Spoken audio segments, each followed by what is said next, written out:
Allo Yaya Boy no mbaɗɗa Seydi Boy gilla gandodirɗen ko hande kadi en ɓurɗa koko mbaɗannoɗa ñande fof ka ballannoɗo kam e dardam nde daranimi pour welditinde Mauritanie naɓe pour nawrude Mauritanie yeeso e Mauritanie naɓe yeeso ko ɗum dariɗa daiman ami côté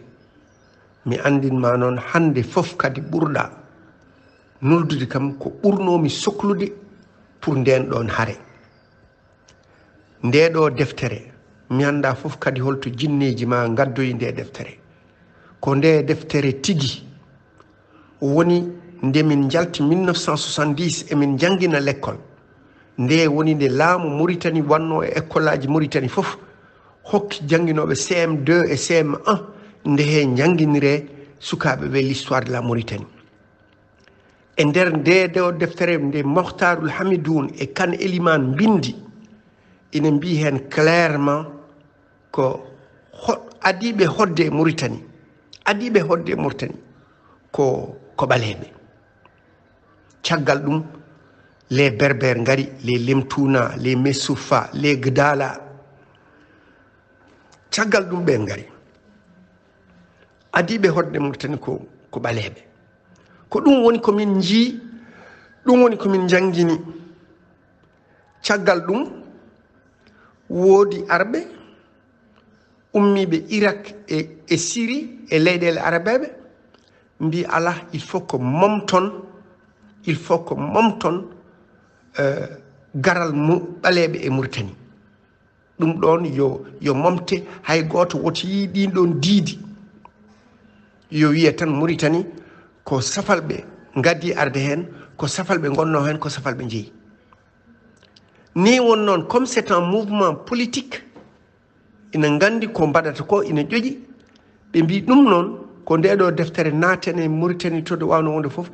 jaltinande ceekende duppende yonde majju wottode yiite par ce que ndeɗo ko tarih kadi ko Mauritanie naɓe bindi ɗum Mokhtarul Hamidoun e Kane Elimane ɓe jawra ɗum ɓe jeeyi ha IFAN Dakar deftere fof nde jiiliɗa e aduna sa ari a tawat ɗum ɗon min jaami ha IFAN Dakar jiiloyade toon deftere nde garmi ɓe mbi ahan kay deftere nde ene woodi min jiili ɓe jiili haɓe tampi ɓe donki yitude ɓe ƴeewi leur coffre ɓe tawi ko Mauritanie naɓe ngari nde wonno toon sa ari aɗa yiiɗi luuɓade deftere gaddata carte ma d'identité joɓa wooda ko joɓɗa 200, 400, 500, 500 wooda ko joɓɗa luuɓeɗa deftere nde naw balɗe ɗiɗi balɗe tati garta ƴettita carte ma d'identité Mauritanie naɓe ngari toon gaddi carte d'identité ji ɗi gona gonga fenade falsifié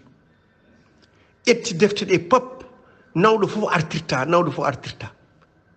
node kewirno IFAN Dakar ni ɓe natti wodde on ñalawma ha directeur IFAN ari ina sikki wi onon kam ndeɗo welsidare ko woni on meeɗi yiide ɗum ndeɗo deftere aussi important yon belside punte ɗon tan yimɓe punta mon ƴetta on ji carte d'identité ji en ina jowi tan ha dow ƴettunoɓe carte d'identité tawa ko fausse carte d'identité donc oɗo volonté de faire disparaître de falsifier une volonté manifeste de falsifier l'histoire de la Mauritanie koye disparition oɗo livre ɗum woni la volonté manifeste mais alhamdulillah rabbil alamina mi anda fof hol jiituɗo nde deftere yaltini ɗum nde il faut ko distribuer no moƴƴi il faut ko ɓalejo fof jogo hen copie enne ɗum ɗo woni carte d'identité men ndeɗo deftere woni carte d'identité men ala fof to neɗɗo wawata wiide en gona Mauritanie naɓe so wi num sen jaltini deftere nde min kollu ko ndeɗo deftere nde état hoore mum yamirno yo jangguinne ɓiɓɓe Mauritanie ko ɗum balas en nde ko ɗum jangguintuno guila 1970 ha 1982 ko ɗum min jangguintuno dans les écoles mauritaniennes c'est la preuve cinglante et ceux qui ont essayé de falsifier l'histoire de la Mauritanie l'histoire de la Mauritanie dans ce livre qui était rayonnante, où toutes les communautés s'étaient retrouvées, toutes les communautés noires et maures, noires et arabes, noirs, je veux dire soninké, pulaar, wolof, haratin et les maures blancs. Tous ces gens s'étaient retrouvés dans les temps, ils vivaient ensemble en paix, dans la paix, dans la convivialité. Et des esprits malsains, politiques, sont venus semer la discorde entre nous. Et pire que cela, nous dresser les uns contre les autres, nous dresser les uns contre les autres, en faisant véhiculer l'idée que les Noirs ne sont pas de la Mauritanie, les Noirs viennent du Sénégal. Les Noirs ne viennent pas du Sénégal. Et l'histoire récente que nous avons déterrée, c'est ce voyage à Ouadane, le président Feu Khan Hamidou Baba et moi, où on a vu les vestiges, où on a vu le conservateur de la ville ancienne de Ouadane, qui dit que les premiers habitants là-bas, c'était des Noirs, jusqu'à des Peuls, des Soninké, jusqu'à ce qu'ils ont donné le nom de Bolol à la principale artère de Ouadane, qui existe jusqu'à aujourd'hui. La principale artère de Ouadane s'appelle Bolol. Bolol qui, en Peul, signifie le chemin, la ruelle. Donc, mes chers amis mauritaniens,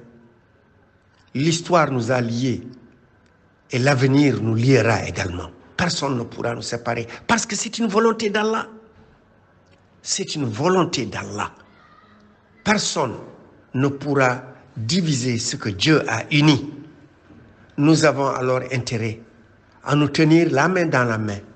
à nous tenir, à nous ouvrir les cœurs, à nous entrelacer, à nous aimer, à travailler ensemble pour développer notre Mauritanie. Pour développer notre Mauritanie et faire profiter ce développement à nos générations présentes, nos fils, nos petits-fils et à nos générations futures. Ça, c'est une obligation islamique. C'est une obligation islamique. Tout celui qui rame à contre-courant, il n'a qu'à être sûr et certain aujourd'hui que son islamité est à douter. Que son islamité est à douter. Donc notre Mauritanie est unie, est une et indivisible, et personne ne pourra nous diviser. Tout celui qui tentera de nous diviser, il se mettra le doigt dans l'œil. Il se tirera une balle dans le pied. Il coupera la branche sur laquelle il est assis.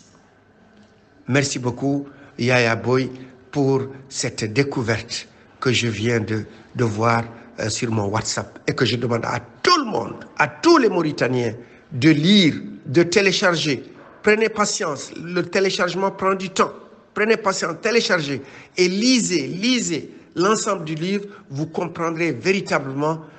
l'histoire, la véritable histoire de la Mauritanie. Merci beaucoup. Nouakchott, le 30 mai 2022, Ba Alassane Hamadi Soma, Dibalas. Merci. Vive l'unité nationale et pour l'unité nationale.